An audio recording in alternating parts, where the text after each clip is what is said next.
No nii, tere õhtust või päeva või ööd. Nii uskumatu, kui see ka tundub. 10 minti puudub 4:30. Tähendab seda, et päeval, mitte varahommikul. Ja väljas on selline pime.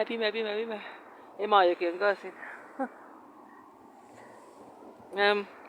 Jah, et käisin just oma seda umami pakkera toomas pakiautomaadist.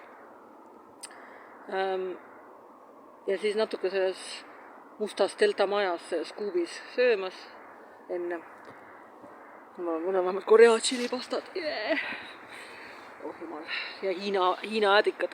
Kui hea. Mul on see häid asju. Et on väga huvitav, kui õnnelikus mõnes Hiina äädikas inimese teha. Mingi äädikas. No, kuidas saab äädikas inimese õnnelikuks teha? Aga saab.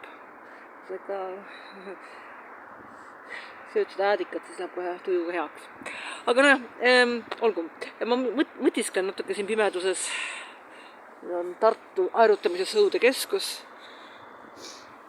Ja mõtlesin rääkida teemal, kes on nagu välismaalane. Et see sõna välismaalane on väga huvitav sõna, sest sellel on mitu tähendust.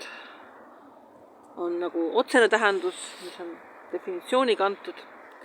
Ja siis on tegelikult selline kontekstipõhine tähendus ka, mida ma oskan kommenteerida, kuna ma olen väga palju reisinud, üksinda käinud kaugetel maadel ja ma elus ka 12 aastat päris nagu välismaal elanud. Nii, definitsiooni põhjused on väga lihtne, eks ju. Minul on Eesti Vabariigi pass, kõikidel teistel, kellel on ka. Keegi läheb.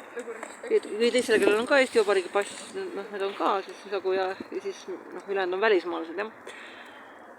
Või passi ei pea tänapäeval isegi olema, kellel on isikutunnistus, eks ju, see kodakondsus, jah. Aga me tegelikult teame, et Eesti puhul eriti, et see tõele ei vasta. Et välismaalased ikkagi need, kes ei ole eestlased. Ja kes ei ole eestlased, on need, kes, eestlane on see, kellel on Eesti vanemad, eks ju, ja emakeel on eesti keel. Ja kõik ülejäänud on välismaalased.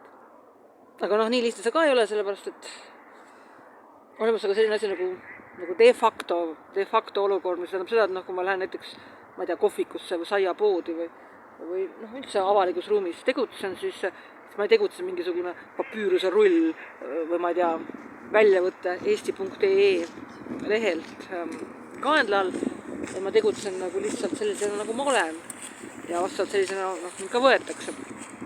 Mis tähendab seda, et võib-olla on väga selline inimene, kes ei ole nagu sellest kultuurist tegelikult pärit, kui ta on ülihästi integreerunud, tunneb ülihästi neid reegleid ja tal pole isegi selle kultuuri passi näiteks ja teda ei peeta välismaalasena. Kui ma olin seal viimati Puigcerdas, siis ma koperdasin ühe 75-aastase vanatädi otsa, kes päriselt mõtles, ma olen hispaanlane.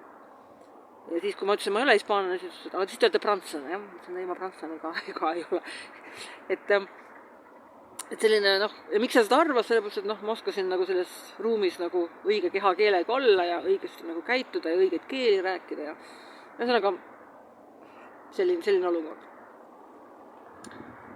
Ja näiteks seetõttu lause, et keegi nagu ütleb midagi inetult välismaalaste kohta, tegelikult ei pruugi seda tähendada. Minul on olnud näiteks kogemus, kui välismaal elasin, ma seisin oma ülemuse kõrval, kui ta pidas kõnet ja üks tema kõne osa oli see, et ta mitte kunagi ei ole palganud ühtegi välismaalast ja mitte kunagi seda tulevikus teha ei kavatse. Ja ta väga otse ütles seda välja oma kõnes. Ja samal ajal mina seisin ta kõrval ja siis ma õrnalt nagu kõhatasin, et vabandage, et ja selle peale ta vaatas, ei, sina oled erinev. Ja samamoodi korterid, ma olen üürinud korterid majades, kus välismaalast ei üürita ja ilma igasugused probleemideta.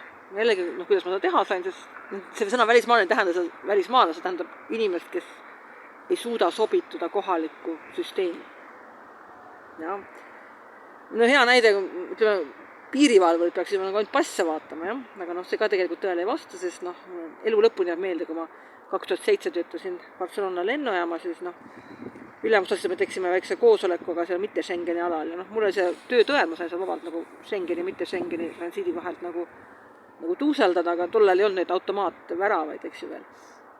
Ja pidin lihtsalt näitama selle piirivalvurile oma seda töötõendit ja siis oli nagu kõik korras. Ja enne mind oli seal üks Ameerika Ühendriikide passiga meesterahvas, kes oli hispaanlane tegelikult. aga no mitte Hispaania passiga ja siis see piirivalve hakkas küsima, ega teil Hispaania passi ka ei ole, ütles, et ei ole ja siis ta ütles, aga võtke ometi, et te olete ju hispaanlane, eks ju. Ja see oli selles mõttes huvitav olukord, et piirivalve peab vaatama passi, aga noh, see kehakeel ja see, kuidas ta suhtles, see oli täpselt nii, nagu suheldakse kohaliku inimesele. Et nüüd küsimus, kas see mees on välismaalane? No jah, ametlikult jah, sest ta oli Ameerika Ühendriikide kodanik. Aga see tegelikult oli ka välismaalane, no see de facto suhtlusolukorras piirivalvuriga, mis on nagu eriti huvitav, siis no jah, siis on see vastus nagu natuke kahtlasem, palju kahtlasem. Ja mis selle nagu selle mõtiskluse nagu mõte on seisneb selles, et kui midagi öeldakse, mingi sõna, siis te peate nagu natuke mõtlema, mida see sõna tegelikult tähendada võiks. Et alati sõnad ei tähenda seda, mida nad tähendavad. Et on natuke kontekst. Ja kui keegi ütleb, et seda vihkab välismaalase, siis see, teie võite rahulikult olla mingi välismaalane ja ütleb parim sõber jäsku selle isikuga. Siis mõtled, oot, kuidas ma olen parim sõber isikuga, kes vihkab välismaalase. Sellepärast, et see sõna välismaalane tähendab tema jaoks isikut, kes rikub ühiskondlikku harmooniat teatavas ühiskonnas. Mul mitte midagi ei tähenda. Ja nii, et jah, et mõnikord tuleks nagu vahet teha, jah. Ja noh, miks inimesed, võib-olla inimesed võiksid nagu vähem, selles mõttes, miks inimesed ütlevad nagu vihkavad välismaalase või midagi sellist, sellepärast, et aeg-ajalt ei viitsi nagu väga pikalt hakata seletama, kes see isik on ja siis läheb nagu 3 A4 lehte tuleb nagu täis kirjutada mingit seletusi, eks. Inimesed ei viitsi, nad eeldavad, et teine isik saab sellest kontekstist aru. Ja kui mina olen nagu üürinud korterit majas, kus mitte kunagi ei saanud elada mitte ükski välismaalane ja mina olin seal ometi seal korteris ja täiesti legaalse üürilepinguga, siis kuidas see sai toimuda, see on sellepärast, et kuigi mul olid kuigi ma olin ametlikult välismaalane, siis nagu tegelikult ma seda ei olnud, sest nad nägid, et ma olen tegelikult harmooniline, selle kultuuri mõttes harmooniline isik ja sellest piisas. Ja sellest jah.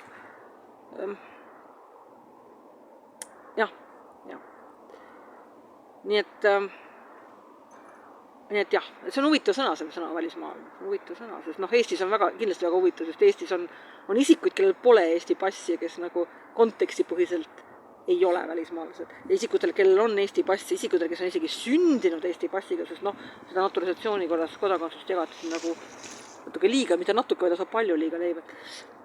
Ja kes on ka kindlalt välismaalased. Et nagu see paberivärk nagu väga palju selles küsimuses ei tähenda. Ja isegi alati ei tähenda piirivalvuritele, sest piirivalvurid vaatavad ka nägu ja vaatavad seda kehakeelt ja see dokument on tihti mingisugune 6. järguline teema, mille sa talle hambusse annad. Et see oli siis teema sõnast välismaalane.